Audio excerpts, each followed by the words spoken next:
अगर आप एक क्रेडिट कार्ड होल्डर हो, specially new credit card holder, तो बहुत ज्यादा चांसेस हैं कि आप मैड यानी कि मिनिमम अमाउंट ड्यू ट्रैप में फंस जाओगे। 50,000 का बिल कब मिनिमम ड्यू, नए खर्चे, लेट फीस और इंटरेस्ट के चलते कब लाखों में बदल जाएगा, आपको अंदाजा भी नहीं लगेगा। एंड यही मिनिमम ड्यू ट्रैप है। और ये कोई एक्सीडेंट नहीं होता, ये क्रेडिट कार्ड का सिस्टम है जो इतनी केयरफुली डिजाइन किया जाता है कि अगर आपको इसके बारे में पूरी तरह से नॉलेज नहीं है तो बैंक्स आपसे मैक्सिमम इंटरेस्ट चार्ज कर सकती हैं। इंडिया में लाखों लोग इस क्रेडिट कार्ड के ट्रैप में फंस जाते हैं। क्रेडिट कार्ड का यूसेज हर साल 15% से बढ़ रहा है। अगर मई 2025 की बात करें तो सिर्फ एक महीने में 7 लाख से भी ज्यादा क्रेडिट कार्ड्स इशू हुए। तो जिस रफ्तार से क्रेडिट कार्ड्स मिल नहीं रहे, एक्चुअली बांटे जा रहे हैं, आपके लिए मिनिमम अमाउंट ड्यू ट्रैप में फंसना काफी इजी हो गया है। एंड इसीलिए आपका अवेयर होना बहुत ज्यादा जरूरी है। आप क्रेडिट कार्ड यूज करो, न्यू क्रेडिट कार्ड लो, उससे पहले आपको पता होना चाहिए कि उसके प्रोज एंड कॉन्स क्या होते हैं, ताकि आप बैंक को मैक्सिमम इंटरेस्ट देने से बचो। आज की वीडियो में हम इस मैड यानी कि मिनिमम अमाउंट ड्यू ट्रैप के बारे में बात करेंगे। एंड हम ये भी समझेंगे कि बैंक्स आपको इस छोटी अमाउंट के रहते कैसे एक बड़े जाल में फंसा देती हैं।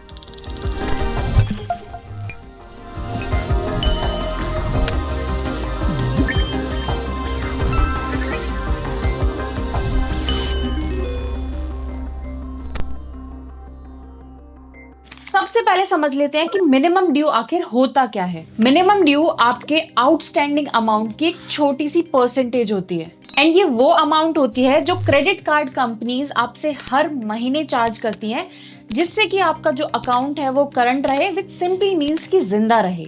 मोस्ट ऑफ द केसेस में ये अमाउंट आपके बिल की 5% होती है, बट ये वेरी करता है bank to bank. For example, अगर आपका क्रेडिट कार्ड का बिल 50,000 रुपए आता है तो आपका जो मिनिमम ड्यू होगा वो होगा 2,500 रुपए। जैसे ही ये अमाउंट आप पे करते हो, आपका जो अकाउंट होता है वो ओवर ड्यू होने से बच जाता है। एंड बैंक फिलहाल के लिए आपके ऊपर लेट फीस और पेनल्टीज नहीं लगाता। लेकिन मेरी बात ध्यान से सुनना, क्योंकि असली ट्रैप यहीं से शुरू होता है, जिसे हम इंटरेस्ट कंपाउंडिंग कहते हैं। क्रेडिट कार्ड्स अनपेड बैलेंस पे बहुत हाई रेट्स में इंटरेस्ट चार्ज करते हैं। एंड इंडिया में ये परसेंटेज जनरली 24 से 42% पर एनम तक का होता है। इंटरेस्ट यूजुअली मंथली कंपाउंड होता है एंड ये उस अमाउंट पे होता है जो आप मिनिमम ड्यू पे करने के बाद छोड़ देते हैं। एग्जाम्पल के लिए मान लेते हैं कि आपने 1 लाख रुपए अपने क्रेडिट कार्ड से खर्च किए एंड आपने उसकी ड्यू डेट भी मिस कर दी। ड्यू डेट मिस करने के बाद आपने उसका ग्रेस पीरियड भी मिस कर दिया।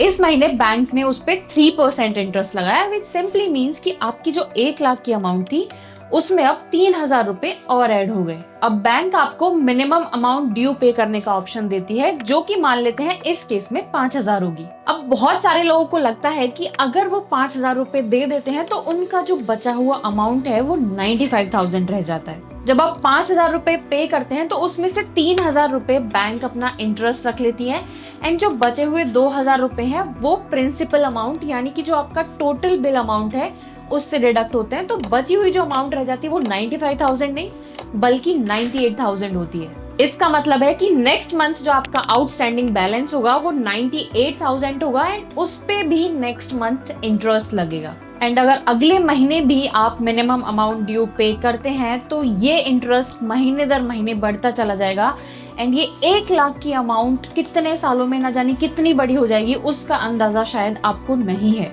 एंड यही क्रेडिट कार्ड्स का सबसे बड़ा जाल है, जिसके बारे में शायद आज तक आपको पता भी नहीं था। इस एग्जांपल से ये तो समझ में आता है कि आपके लिए जो एक मैनेजेबल अमाउंट थी वो एक बहुत बड़ा बर्डन बन जाता है अगर आप इसी मिनिमम अमाउंट ड्यू को पे करते रहते हो तो। एंड ये एक्स्ट्रा मनी जो आपकी जेब से जाती है, इसी से क्रेडिट कार्ड कंपनीज अपना प्रॉफिट इकट्ठा करती हैं। अब आप सबके दिमाग में एक कॉमन क्वेश्चन तो घूम ही रहा होगा कि क्रेडिट कार्ड्स पर इंटरेस्ट इतना ज्यादा आखिर होता क्यों है। इसके पीछे 2 बड़े रीजन है। पहला, क्रेडिट कार्ड लोन एक अनसिक्योर्ड लोन है एंड दूसरा है इसके पीछे की कन्वीनियंस। सबसे पहले अनसिक्योर्ड लोन्स के बारे में बात कर लेते हैं। मैंने इसके बारे में डिटेल में अपनी पुरानी वीडियो में ऑलरेडी बताया हुआ है, बट यहाँ के लिए मैं आपको सिर्फ इतना बता देती हूँ कि एक अनसिक्योर्ड लोन वो लोन होता है जहाँ पे बैंक आपको एक अमाउंट तो देती है लेकिन उसके बदले बैंक के पास कोई सिक्योरिटी नहीं होती है, जैसे घर या फिर गाड़ी। और इसीलिए अगर आप अपने ड्यूज टाइम पे नहीं करते हैं तो बैंक्स के लिए बहुत ज्यादा रिस्क बढ़ जाता है। दूसरा बड़ा रीजन है कन्वीनियंस। बैंक्स आपको 50 दिन का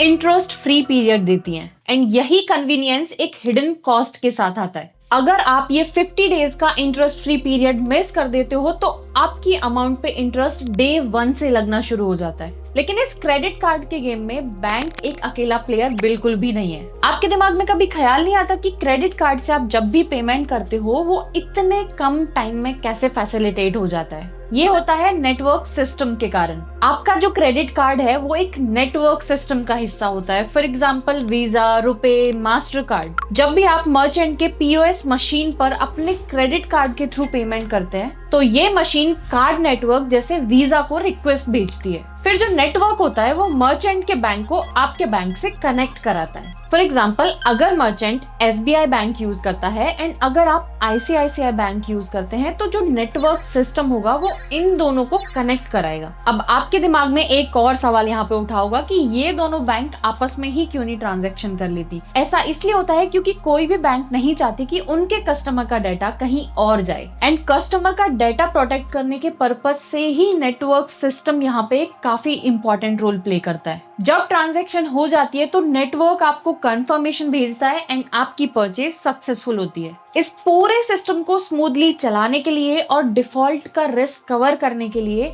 जब आप मिनिमम अमाउंट ड्यू पे करते हो तो बैंक आपको हाई इंटरेस्ट के जाल में फंसा लेती है। इंटरेस्ट के अलावा एक और रियल कॉस्ट है जिसके बारे में आप अभी तक अनअवेयर हो। अगर आप सिर्फ मिनिमम ड्यू पे करते हो तो ये आपके क्रेडिट स्कोर को काफी हद तक इम्पैक्ट कर सकता है, क्योंकि ये हाई क्रेडिट यूटिलाइजेशन और लेंडर्स के लिए पोटेंशियल रिस्क सिग्नल करता है। अगर आपका क्रेडिट स्कोर लो है तो आपको फ्यूचर में लोन्स मिलने में काफी ज्यादा डिफिकल्टी होती है एंड अगर बैंक्स आपको लोन देने के लिए रेडी हो भी जाती हैं तो उस पे इंटरेस्ट रेट काफी ज्यादा होता है। आपको additional fees, penalty, interest rates और ग्रोइंग डेट से सीरियस स्ट्रेस भी फेस करना पड़ सकता है। आई होप अब तक आपको मोटा मोटी सब समझ में आ गया होगा। अब आखिरी क्वेश्चन ये आता है कि इस ट्रैप को अवॉइड कैसे कर सकते हैं। इसमें सबसे पहला स्टेप होता है अवेयरनेस।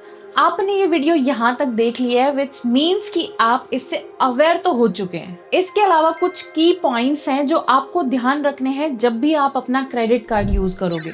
इसका स्टेप 1 है आपकी जितनी भी टोटल बिल की अमाउंट आती है उसको आप ड्यू डेट से पहले ही पे कर दो ताकि आपका इंटरेस्ट ड्यूरेशन ना शुरू हो। बहुत सारी सिचुएशन ऐसी आ जाती हैं कि आप फुल अमाउंट पे नहीं कर पाते हैं तो उस ड्यूरेशन में भी मिनिमम अमाउंट से ज्यादा ही पे करो ताकि जो आपके प्रिंसिपल अमाउंट है वो रिड्यूस हो सके। आप अपनी स्पेंडिंग्स को प्लान करो एंड क्रेडिट कार्ड को जितना ज्यादा मंथली बेसिस पे आप ट्रैक कर सकते हैं उतना करो। अगर आप डेट साइकिल में हैं तो आप लोअर इंटरेस्ट रेट्स वाले बैलेंस ट्रांसफर ऑफर्स भी एक्सप्लोर कर सकते हैं। इसके भी अलावा अगर आपके लिए रीपेमेंट डिफिकल्ट होता है तो आप लोअर इंटरेस्ट रेट्स वाले ईएमआई ऑप्शंस चूज कर सकते हैं। And last but not the least, ऐसी last minute credit card emergency से बचने के लिए एक इमरजेंसी फंड्स आपके पास हमेशा होना चाहिए। एंड अगर इन सब में से आपके लिए कोई भी सॉल्यूशन फीजिबल या पॉसिबल नहीं हो पा रहा है तो आप एक्सपर्ट पैनल से कनेक्ट कर सकते हैं। हमारी टीम आपको इस डेट ट्रैप से बाहर निकलने में हेल्प कर सकती है। वेबसाइट का लिंक इस वीडियो के डिस्क्रिप्शन में आपको मिल जाएगा।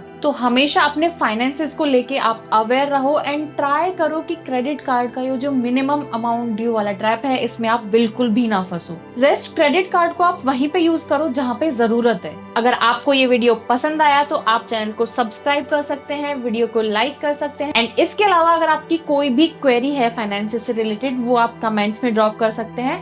Our team will try to reply them as soon as possible.